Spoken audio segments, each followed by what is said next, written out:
Think about the last time you noticed a bird. Was it flying away from a predator, or maybe it was building a nest? Bird Body is a new exhibit at the Charles Allis Museum in Milwaukee that explores what people can learn about themselves by observing the birds around them. Hattie Grimm is the artist in residence at the Art Museum and the creator of the exhibit. For this month's Chirp Chat, Grimm joins Lake Effect's Excret Nunez to talk about her inspiration for Bird Body and how it engages visitors. For today's episode of Chirp Chat, I thought it'd be interesting to explore what birds represent in people's lives. And Hattie, your art exhibition features 20 original wooden paintings and sculptures. What inspired you to create this collection of artwork? Yeah, so I formed a relationship with birds when I was going through a hard time. And to cope with that, I started going to the lake every morning. For just 10 minutes, I would stand there, and that early in the morning at sunrise, really nobody else is there except for the birds. And so I got to see mergansers and grebes and red-winged blackbirds. And one time I saw a pelican, and I got to see them swim and hunt and sing. So naturally, birds became a really relevant symbol in my artwork. Birds teach us how to honor our body's intuitive wisdom. They fly thousands of miles into the unknown with no map, trusting in their instincts to lead them and their flock to safety. And our animal bodies have the same instincts to keep us and keep our flock safe. So I'm really inspired by my own journey of trying to tap into my own body's communication and honor it when I need rest, when I need to grieve, when I need to celebrate. Unfortunately, we have inherited a culture that expects us to ignore or avoid this communication, ignore our desires, our bodily needs, our emotions in favor of productivity, in favor of what someone with more power tells us we should be doing. So I think it's a really important part of becoming more free and more ourselves to tap back into what our body knows about keeping us safe and keeping us happy. And do you feel like birds have always played some sort of role in your life, or is it something that you just started taking notice of during this time in your life? They really came to me more in the past couple years during that difficult time. The lake has always been something really important to me and something that's really calming for me. And so that was kind of my initial entry into taking care of myself and just spending time at the lake. I ended up spending a lot of time with the birds. And I noticed your paintings and sculptures aren't the reflection of a particular bird species. Can you describe your artwork to our listeners so they have an idea? Yeah, so my paintings and my sculptures are not representative of any specific species of bird. They're more just a representation of birds as a symbol of freedom and intuition. So the birds are really a representation of my body, of me as a bird. So some of them are bird-human hybrids. Some are flying, hanging on the wall. Some are standing. Some of the sculptures are small and could fit in the palm of my hand. And the biggest one is bigger than me. It's 6 feet by 4 feet. So the sculptures are made out of reclaimed wood that I cut with my jigsaw. They're painted with really bright colors like watery blues and yellow, and one of them is hot pink. And inside of the bird and human bodies are swirls and waves and squiggles and words and pictures to represent the communication that I want to honor, that I feel in my body. Yeah, and I noticed that another important element of your art exhibition is that it's interactive and encourages people to be curious and reflect on the role birds play in their lives. Why did you decide to do this? So there are 2 interactive activities in the show. One is that people are encouraged to draw their own bird, and the other is that you can tell your own bird story. Creating rituals for people to participate in my work is really essential to my philosophy about my artwork. As a former teacher, it's really important for people to be able to engage with my work so that I can show them what I'm talking about rather than just tell them. So the activities are meant for people to feel a sense of play, a connection to the birds in their environment, a connection to their authentic creative self in a way that there's no stakes, no judgment, no pressure. And you recently had a bird parade. Can you tell me about it? Yeah, so the bird parade involves a giant bird puppet that I built. It takes 4 people to carry it. And myself and my collaborator, Haley Fuhrer, developed a intention setting workshop that is themed around collective liberation and birds as a symbol of freedom. So the workshop involves yoga and meditation and journaling and funneling those things into an intention of what people feel capable of and want to contribute to the cause of their community and collective liberation. So we write the intentions down on fabric feathers, we attach the feathers to the giant bird, and then we parade the bird around whatever environment we're in with music and streamers and twirlers and egg shakers.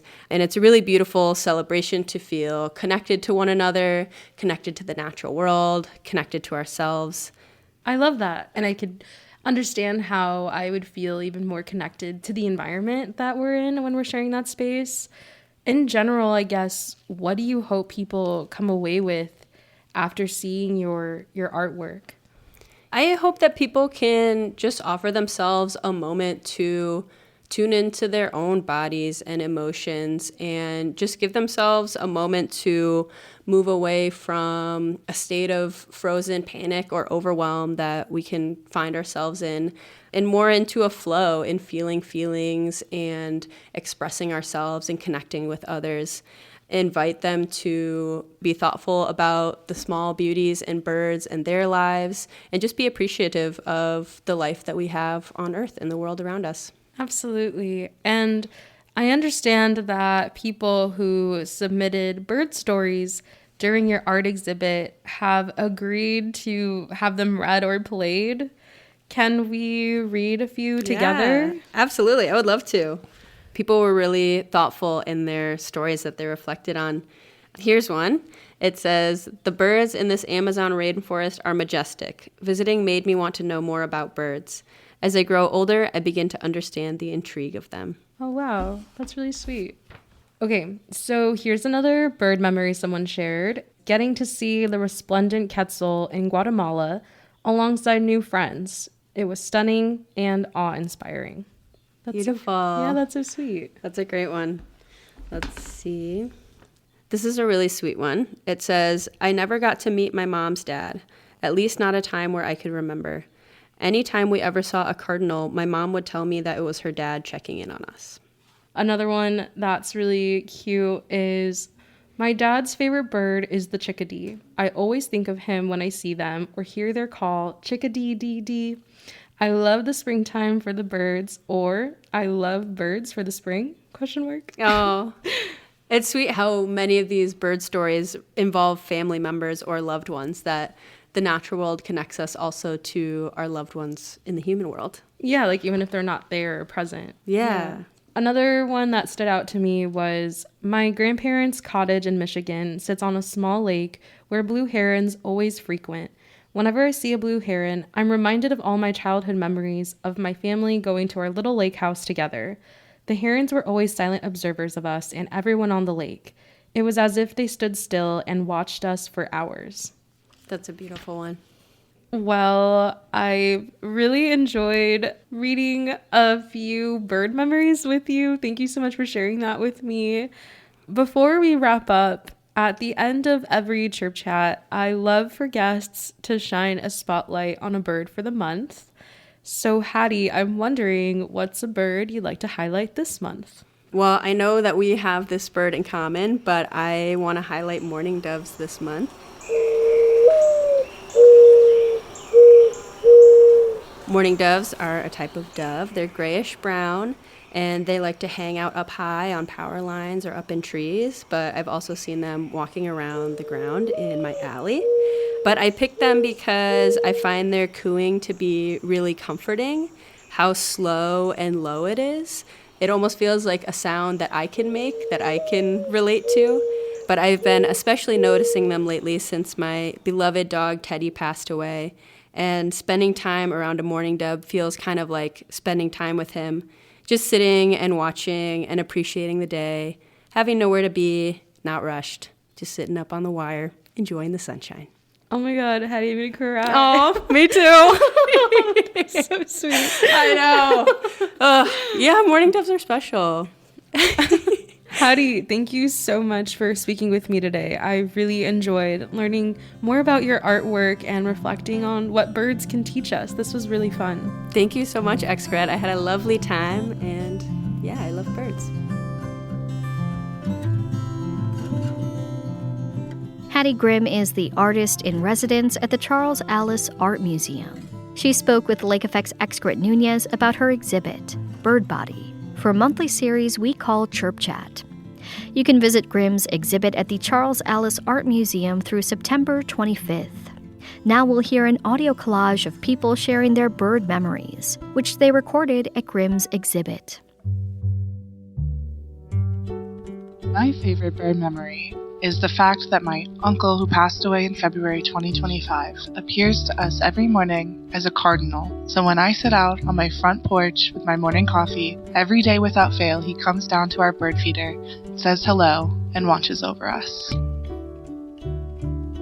When my friend Stevie passed away from cancer, his favorite color was blue. And that morning when I was thinking of him and writing something to say, I got a peck at the window in front of my desk, and I looked up, and it was a blue jay just looking at me, and that was his visit. That's my bird story. I bought my pet bird Basil from a pet store, which I normally don't like to do, but after 3 months of having him follow me in his glass case as I walk past, I thought, this is my bird, and I bought him, and we bonded immediately.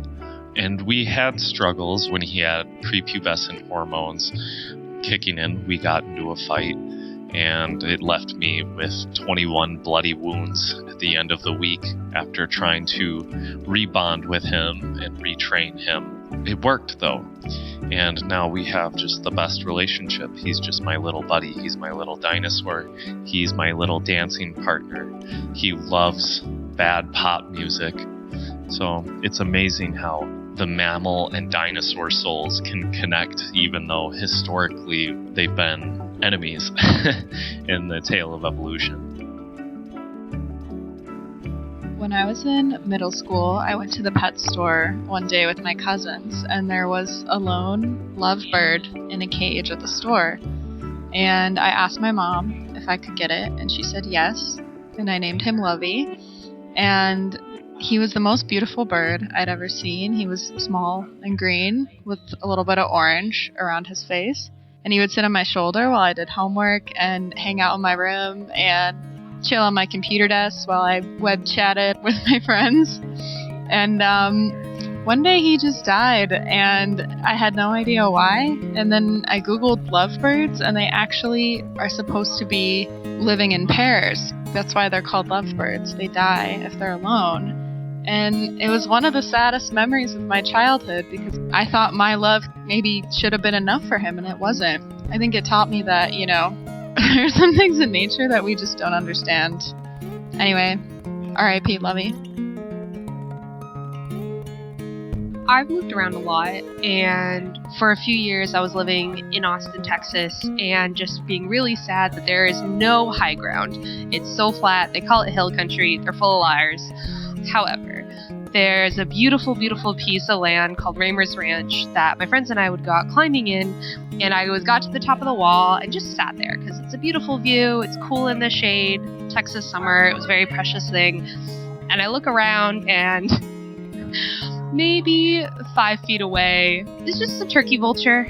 Just one of the largest birds I've ever seen in my life, just looking at me and probably wondering why I'm up in the trees with it, but I just said hi and waved a little out of nerves and quietly requested to be lowered out of the trees and decided to observe it from a relatively safe distance of the 40-ish feet below. Properly, I think that day I was okay not sharing the trees with the turkey vulture, but I can say I have done it.